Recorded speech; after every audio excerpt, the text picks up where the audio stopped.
Right? Yeah, Secret Service. Secret Service. So tell me what happened with the Secret Service. No. I didn't get to the Secret Service. Yeah, I mean, we left off with the call to Air Force the call. One, So, and then we kind of started with the Secret Service because they had come. I think Rob asked you. Now, what happened after that? so they came back, like I didn't know. So we were celebrating. And then the kids, so maybe I did say this. I can't remember anymore. I was getting a little drunk at that point. but so the kids, the kids' neighbors said the Secret Service was there, and then the agent called me, and then, so I called the Secret Service, and then didn't I tell you about Avenatti that he called? No. Okay, so what happened was,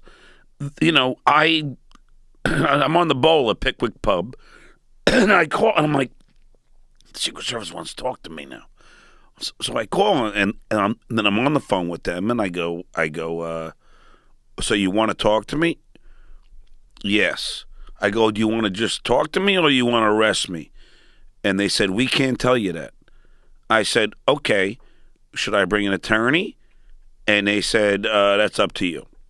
So then I walk outside, and I called Michael Avenatti. I look for his phone number online, and I call Avenatti, and I say, could you get me out of this? Could you handle this? He goes, yeah, I got it. So he takes me on for free, pro bono. Pro bono. Pro bono. Hey, he wanted to be in the newspapers that he was, Stuttering John's lawyer from Howard Stern. And you know what? He's such a fucking media whore that when I was supposed to do a CNN special piece, and then he goes, John, I'll take care of it. And then he did it. Dirty motherfucker. I know. But what else is new? Right? I know. But he ended up calling them and go, okay, are you going to arrest my client? They said no. He goes, can I have that in writing? They said no. He said, well, then he's not coming. And that was it. And then it went away. But the funniest thing is then I get the call from Kathy Griffin. But hold on, John. Didn't they file a lawsuit against you for the call? No. No. Because my son, who's the smartest fucking kid, and he was maybe 13, 12, John, he looked it up. Apparently, it's illegal to impersonate, another politician if you use it for for a monetary gain. I wasn't making any money doing this. This is all free. So I didn't really break any laws. They had nothing.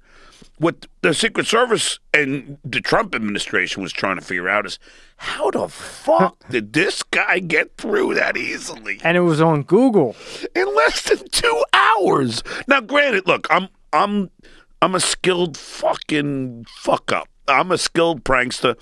And I was there. I pulled Deshaun Moore out of my ass and the English accent that was the worst in history. But it was that easy, which says something about his administration. Look, if you're Republican and Democrat, you have to be worried.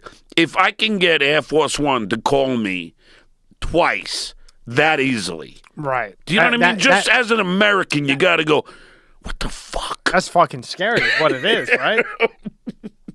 Now, I know you're a Democrat, right? And really, I'm just for whoever's best. Yeah. What now? Just to even things out, because I've had Roger Stone in and a couple other Republicans, but I've also had some Democrats in. Yeah. Do you think that they're going to push out? See, in my opinion, just watching it, and believe it or not, I just go for whoever I think is best. I think they put, and we're staying away from political. This is just an opinion. I think they put him in there, give him 18 months, then they'll say that he's retarded. The guy did have brain fucking surgery. Who? Biden. And then wouldn't then Harris be president and Pelosi vice president? I'm asking you, not politically, just like an education. Well, first of all, he's not going to make it 4 years. Are you kidding? How much you want to bet? You know what? I'll tell you what. I'll bet you right now. I will bet you. Well, unless he dies of a heart attack. But I'll bet you $300 right now he will make his whole fucking 4 All right, let's bet. All right. $300. Legal bet. Dude, he's fucking smarter than a whip. Who? Joe Biden. Oh, boy.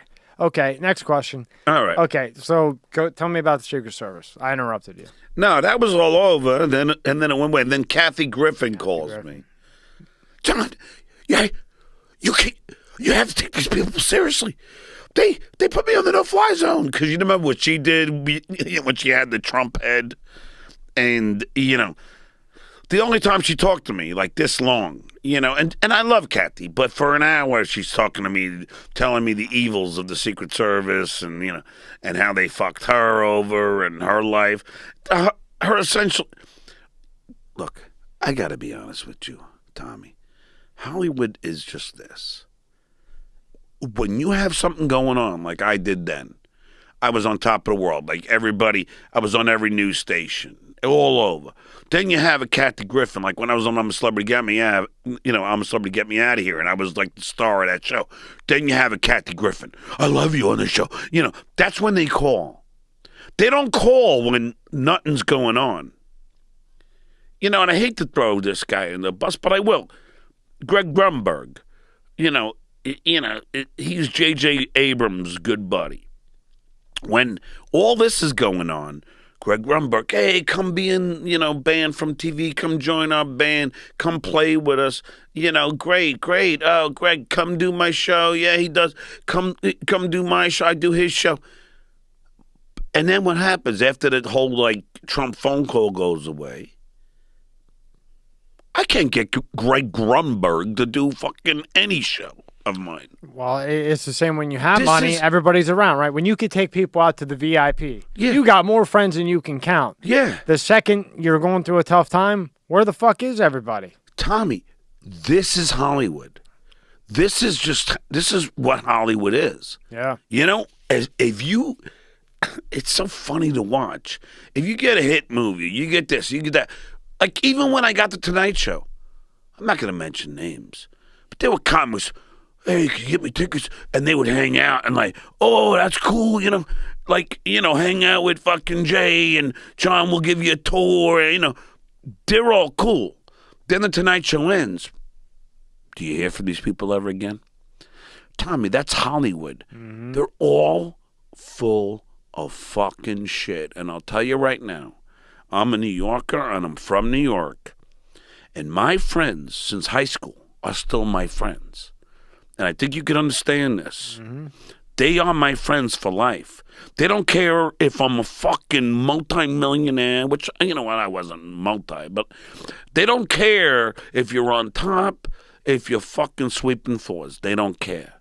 They're your friends for life. For life, because they were your friends before you were anybody. Yes. Right? So that friendship grew naturally, not because you're on the biggest fucking radio show ever. Yes. King of media. Then you go from that, to Leno. That's probably you couldn't get any, as far as talk show, radio, whatever you want to call it, there's nobody bigger than Stern, period. End of discussion. Whatever he paid, it doesn't matter. You were on it. You were a big part of the fucking show. Nobody's bigger than him.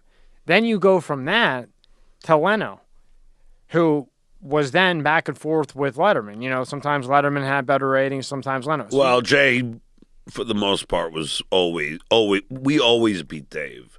It was a rarity. Yeah, once in a while. Once in a blue moon, Dave would be us when but for the most part, we were always on top, and believe me, we knew about it. No, I used to don't watch. Think for a second they don't watch every fucking. I'll tell you how weird. Tommy, this just to give everybody in your audience a little insight how TV works. They look at every quarter out, every 15 minutes.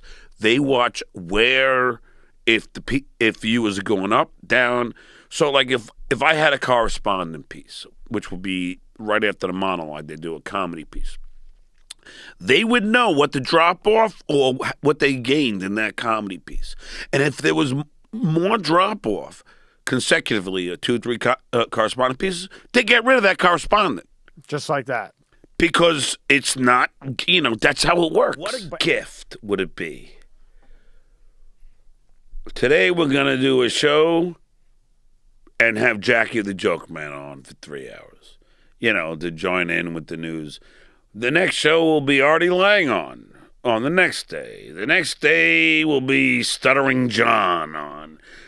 The next day will be Casey Armstrong on, and we'll end it with Billy West on. If you were a subscriber, you'd be like, fuck, they're actually giving us what we paid for, and then they would have another 400,000 people go, I'm subscribing for this. Right. So what you would do is you promo it, you tease it, right? Yeah. You say, hey, Stuttering John's come back. Yeah, but so Tommy, people they're know. not going to do that. I know. You know? But then again, think about it. Howard's sitting on $1 billion. He's a billionaire. Billionaire. So, he doesn't care.